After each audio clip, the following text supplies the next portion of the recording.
இறை இயேசுவில் அன்புமிக்க சகோதர சகோதரிகளே, இறைவனுக்காக தன் வாழ்வை அர்ப்பணித்து அன்பிலும் தியாகத்திலும் சிறந்து விளங்கி மனிதராக வாழ்ந்து புனிதராக உயர்ந்த ஓர் இறை உள்ளம்தான் இன்றைய புனிதர் ஃபெலிக்ஸ். ஒரு கத்தோலிக்க துறவியான புனிதர் ஃபெலிக்ஸ் கத்தோலிக்க குருவும் புனிதருமான மாதாவின் ஜான் என்பவருடன் இணைந்து மகா பரிசுத்த திருத்துவ சபை என்னும் கைதிகளின் மீட்புக்கான ஆன்மீக சபையை நிறுவியவர்.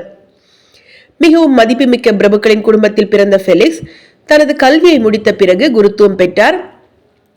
சிறு வயதிலேயே உலக செல்வங்களை துறந்து காட்டிற்கு சென்று ஜபத்திலும் தவத்திலும் அமைதியான தனி வாழ்வு நடத்தி வந்தார். குருவான பிறகு தனிமையாக வாழ்ந்து கடுமையான ஏழ்மையை கடைபிடித்தார். இவர் காட்டில் வாழும் துறவிகளைப் போல அனைத்தையும் துறந்து வாழ வேண்டும் என்பதை விரும்பினார்.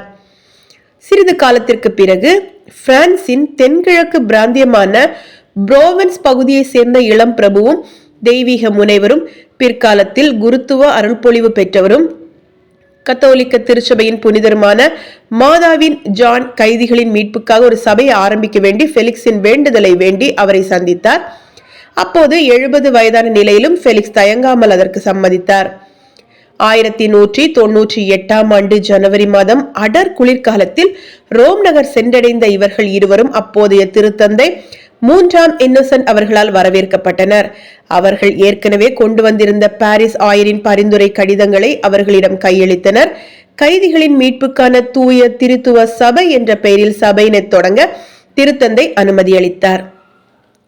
சபையின் தலைவராக மாதாவின் ஜானை நியமித்த திருத்தந்தை அவர்கள் சபைக்கான சட்ட திட்டங்களை வகுக்கும் அதிகாரங்களை பாரிஸ் நகர ஆயரிடமும் புனித விக்டர் மடாலயத்தின் மடாதிபதியிடம் அளித்தார். பிற்காலத்தில் அவர்கள் வகுத்த சட்ட திட்டங்கள் திருத்தந்தின் ஒப்புதலும் பெற்றன. சபையை நிறுவுவதற்காக பாரிஸ் திரும்பிய ஃபெலிக்ஸ் பெரும் உற்சாகத்துடன் வரவேற்கப்பட்டார். பிரான்ஸ் மன்னர் பிலிப் அகஸ்டஸ் சபையை பிரான்சிஸ் நாட்டில் அங்கீகரித்தார். அதனை வளர்க்கவும் உதவி செய்தார்.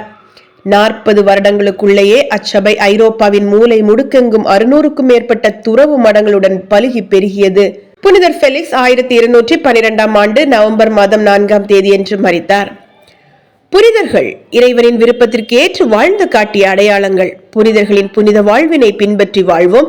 அதன் வழியாக இறையருள் நிறைவாய் பெறுவோம். நாளை மற்றொரு புனிதரின் புனித வாழ்வில் தரிசிப்போம். நன்றி.